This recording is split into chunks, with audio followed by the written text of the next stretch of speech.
Hey guys, Dissection of violence here. Wow. A lot of short notice fights that have made this card just so much better. It was already pretty good. Now it's an elite card. Could be a potential fight of the year card. Card of the year card. We'll see though. Let's start it off though. We got Bruno Silva versus Breeden Magomedov. So Cheryl Bullet is very credentialed striker. He fought in Lumpini. So it's a very high level Muay Thai organization or sorry stadium that the Thai fighters compete in, foreign fighters as well. Um, Not really bums go there. It's good guys fight for the Lumpini. Um, you know he fights in the Lumpini circuit. I'm not really too familiar with the terminology as you can tell, but you know, that's things I got to work on, you know. But yeah, Bruno Silva. Let me tell you a little bit of rundown on Cheryl Bullet. He is very strong. He's daggy, so you know he's got that good grappling. Um, he hasn't really had to show it yet. He hasn't faced the highest of high level guys. Faced some good guys, so can't really say too much, but not like the most. He's beat Mike Mathetha, if that means anything in glory. He's a very credentialed striker. I think he has a very good chance of knocking out Bruno Silva. I'm gonna go with Share a Bullet here. I feel like he has more ways to win. I don't see him shooting takedowns, but I do see him winning a winning with a big strike on the feet, catching Bruno Silva. Bruno Silva is not a bum. He is actually pretty good. He has nasty ground and pound. His cardio isn't great. His wrestling isn't great, but he's got heavy power, decent hips, okay jiu-jitsu, ground and pound from hell. So he is going to be a little bit of a problem for Shara Bullet, but I do think Shara Bullet's going to get him out of there within a few rounds. I think his striking's just too elite. But maybe, maybe he goes to a decision with him. I don't know. All I know is I have my eye on Shara Bullet, and maybe he's a fraud. I doubt it, but his record doesn't say fraud to me, so I'm gonna go share a bullet here. I think he has a lot more ways to win. And I think he is a very dangerous and scary man. Moving on, we have Victoria Dudakova versus Jinyu Frey. Interesting fight here. Jinyu Frey, she has um she has a good team behind her at Fortis. Good coach, Say Sayud. Thing with Jinyu is she's older and she's slower and she's hittable and her chin isn't the greatest and she gets stuck on bottom. She's athletic-ish for her age, especially. But I do think Jinyu Frey, 11-9, her record kind of shows you can't be losing close decisions to Vanessa Demopoulos. Even though Demopoulos isn't the worst fighter you'll ever see, she still shouldn't be losing those fights. I think Victoria Dudakova's grappling is like her wrestling and grappling is, I don't know about jiu-jitsu, but her grappling is much better than Vanessa Demopoulos's. I think she's gonna be a little bit more of a problem for Jinyu Frey. I rate Dudakova, so I'm gonna go with Dudakova here. I feel like she's gonna win this fight. Get the takedowns when she needs them, and either win a UD or submission. I'm going Victoria Dudakova here, and I'm pretty confident as well. Moving on, we got Nathaniel Wood versus Mohamed Naimov. So Naimov's a very interesting character. He likes to, stay on the outskirts and counter strike. Um, the thing with Wood though is he's very good at being first and third. He's very good, well rounded. He can mix up in the takedowns. I think he'll be a little bit too much for Naimov. The leg kicks, the combinations, the takedown threat. I think he's just going to be too much for Naimov. He's too elite. Naimov could catch him. He is a little bit hittable. So Naimov has that power too. So I think he could catch him, maybe even put him away, but I doubt it. I'm gonna go with Nathaniel Wood here. I think he is just the more well-rounded, talented fighter, and I just think he's gonna prove it here. Maybe Naimov has a a career statement win, but I doubt it. Moving on, we have Shul Jubli versus Mike Breeden. Now you're asking yourself, why is Mike Breeden in the UFC? Well, here's a very simple answer. It's the same reason Um, why Shannon Ross is still in the UFC. They need to give bums to guys that they want to win. So, for example, Jubli is the prospect out of India right now. The best thing they have right now. That's all. Like Jubli's it. That's all they have, and they need to keep him protected. So, fighting guys like Breeden allows him more time to develop. I think Anshul Jubli wins this fight by TKO late round one or round two. I think Breeden. I just don't rate him, man. He's not good. He just kind of quits on himself. I mean, I can't really take too much away from a first round TKO loss to Terrence McKinney, given how good McKinney is in round one. But man, I think Breeden has a chance of an upset just because the guy's Indian, and but the guy doesn't train in India. He cross trains in the UK. He's a beast, man. I think Jubli has what it takes to win this fight, and that loss to Tan Levy is terrible. He had some good moments, I'll give him that, but that's it, man. You got smoked by Alexander Hernandez. Your last win is Nick Compton. You took him to a decision, so it's like, what can I even say about this? I'm gonna definitely go with Jubli here. I just don't feel like he's a smart bet. Could he gas out and maybe there's an odd live spot for Breeden? Maybe. But I am on Jubli here. I just think Jubli's the side. Could I be wrong? Maybe, but I'm on Jubli. Moving on. We have Cedriques Dumas versus Abu Azaitar. So Cedriques is a very, very interesting character. He looks like Boont Gang, but at the same time, he's very, very, dangerous. Um, I feel like he could be a problem on the feet, and he can be a problem on the ground too. Um, but I just think the best path to victory is sprawl and brawl, gas this guy out. Abu has one round of cardio in him. He has a really shady family. I'll just leave it at that. Um, Very, very weird, very weird. But I'm not going to get into that. I'm just going to get into the fact that his cardio is horrible. He's ready for one round, and then he's just looking at the clock, he just wants out of there. I think Sajikis is going to give him what he wants and get him out of there within the second or third round. It should be a fun fight.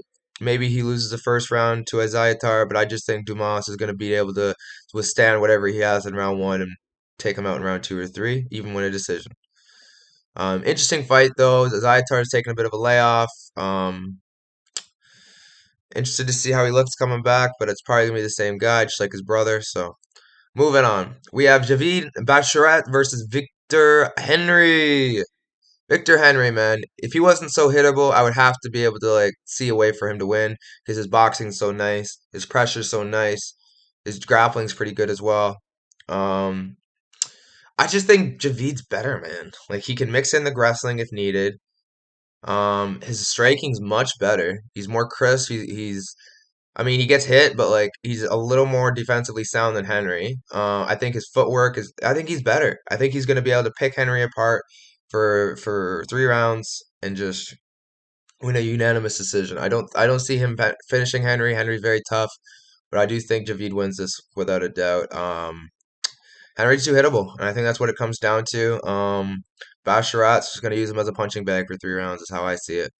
Um, could Henry pull an upset? Maybe, but he's probably one of the least guys on the roster that I think is going to take out Basharat. So here we go. It's going to be a fun one. It's going to be a lot of striking, that's for sure. Moving on, we got Muhammad Yahya versus Trevor Peek. Now, I see a lot of people on Yahya just because of where he's from. Must be some ties. But in my opinion, it's not about that. I think what's going to come down to is how hittable he is and who can get knocked out or knocked down first. Because I do think this is one of those fights where either man could get finished, but I do think Peek's chin is going to keep him alive. Whereas Yaya, I do worry about his, because Peek hits like a truck. You never know though. Maybe Yaya catches Peek, puts him away, takes that chin for good from him, but. I do think Peak is going to be able to win this. Just by his weird style, I think it's going to be a lot for Yahya to deal with. He's not very a traditional fighter to prepare for. Peak's not good. Not going to say he is, but Yahya isn't looking good against guys he should be beating. So it's one of those fights, man. It could go either way, but I'm going to go with Peak here. I think Peak's a very, very dangerous man. Tough. and he at least tries. And that Jesus mentality, man. Like some people just get are just really possessed, and they can really like you know I don't know like they just like turn into superhuman or something or something. I just think Trevor Peek has what it takes to win this fight. To keep it short, I see him winning by first or second round TKO. Moving on, we have Mohamed Mokaev versus Tim Elliott. I've been waiting for this fight for a while now. Mohamed Mokaev's a very talented fighter out of the UK. He's a Dagestan fighter as well. He fights like it. Not a lot of except he actually does go for submissions, which a lot of Dagestan guys do not. A lot of Dagestan guys are very content with control and ground and pound. He doesn't really do a lot of ground and pound, but he does have really nice. He does has really good grappling. Good jits. He's a purple belt. I think he's going to be able to take Tim Elliott out of here with a submission. I think Elliott's a vet. And I think his cardio and his scrambles and his funky awkward style is going to be a little bit hard in the first round for Mokaev to deal with. But I do think once Mokaev wears him down, I think he'll be able to get him out of there in the later rounds by submission. Tim Elliott's definitely has a chance of an upset, but I just don't see that happening. I think Mokaev's too good, too mentally sound, too tough, too talented. I just think Mokaev's the guy right now, and I just think Mokaev's going to take him out and make a make some big noise for the rest of the division, so he can let them know that he's coming. But yeah, I got Mokaev here, round two, round three submission. Moving on, we have Muan Gafurov versus Said Nurmagomedov. So Said, he's a very interesting fighter. Nice spin kicks. Um, has some good jiu-jitsu as well. I do think his takedown defense is pretty good too. His cardio is probably one of his weaker points. He does get tired. Um, but at the same time, he looked good against Jonathan Martinez. So I do rate that win or that loss. So Muen is nowhere near as good of a striker as Jonathan Martinez. And Muen has maybe more power. But I do think Muen is a little sloppier, makes more bad fight IQ decisions. I just don't rate Moen. I never have. I don't like watching him really. He can be dangerous, but at the same time, so is Saeed. I think Saeed wins this with a body kick or something. I'm gonna go with Saeed by decision to be safe, but I think Saeed gets this guy out of there, exposes him. Maybe I'm wrong though. Maybe Marine is really that guy, and I haven't been able to see all along. Um, but yeah, Moen, man, he's not for me, man. He's never going to be. So I'm gonna go with Saeed here by decision. Moving on. We got Ikram Aliskerov versus Warley Alves. Another example of guys that maybe shouldn't be in the UFC. I won't say that with Warley because he has done a lot for the sport, beat some good guys. But I'm gonna say this: is Warley Alves is on the downswing of his career, and I don't like this fight at all for him. I don't even know if is he naturally a 185er. I don't think he is. So I think he's going to be undersized. His chin's always a liability. I think Ikram's going to KO him in the first round. I think it's pretty simple. Don't overthink it. Alves has some nice kicks. Maybe they help him being a bigger size, but in my opinion, the cardio and the chin is going to be his downfall. I think Aliskerov wins this however he pleases. This is a pretty easy fight for him, in my opinion. Moving on, we have Johnny Walker versus Magomed Ankalaev. So Ankalaev, he's a beast, man. He is very talented. Um, struggles a little bit with the jiu-jitsu, but he has good wrestling down in Dagestan.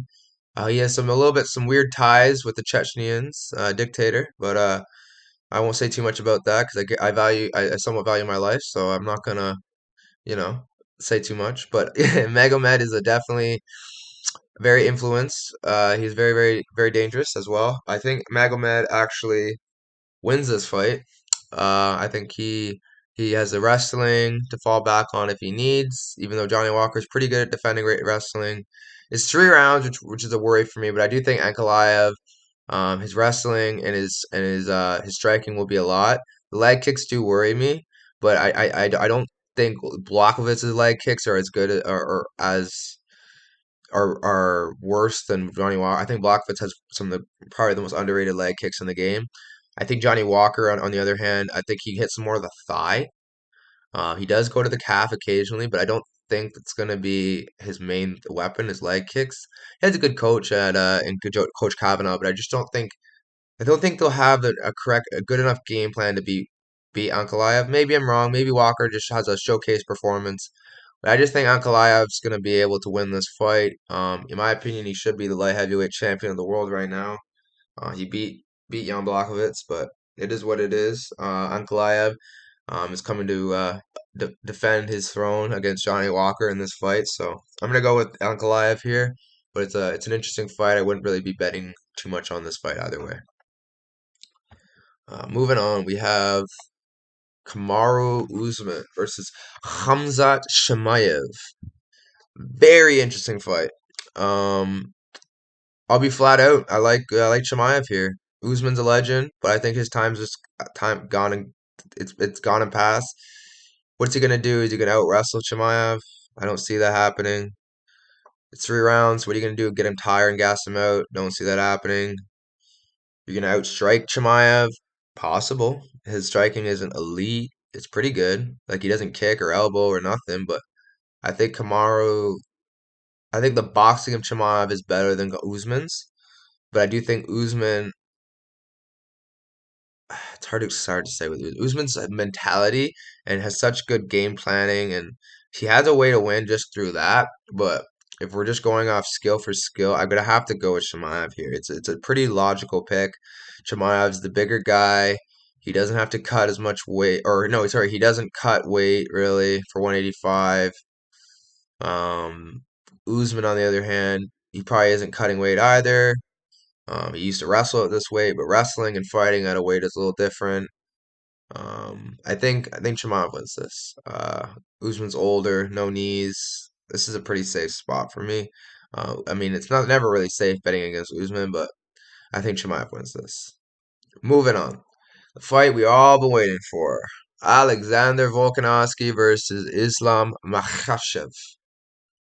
Alexander Volkanovski, he's my favorite fighter. Everybody knows that. Um, I think I think he's everyone's favorite fighter right now. Makhachev lost that fight, in my opinion, in a lot of people's opinion. If it's one FC, it's not even a question. He lost that fight, but it's round by round, so you have to look at it like through objectical lens. And I do think Makhachev maybe have squeaked out 3 out of the 2 rounds, 3 out of the 5 rounds. The thing though is he doesn't like he did look good at moments. Like he actually Volkanovski gave him props for his striking because he wasn't prepared for it to be that good. Um, but I think Volkanovski's better, man. I think he is the better fighter. The question that I am really worried about is how is this short notice going to affect Volkanovski? How is not being in a training camp like Islam Makhachev going to affect him? And how is training for 145 and now having to fight for a 155 title fight going to affect him? He is one of those guys that if someone can do it, it's him. And I've seen crazier things just the past few cards with Strickland and O'Malley.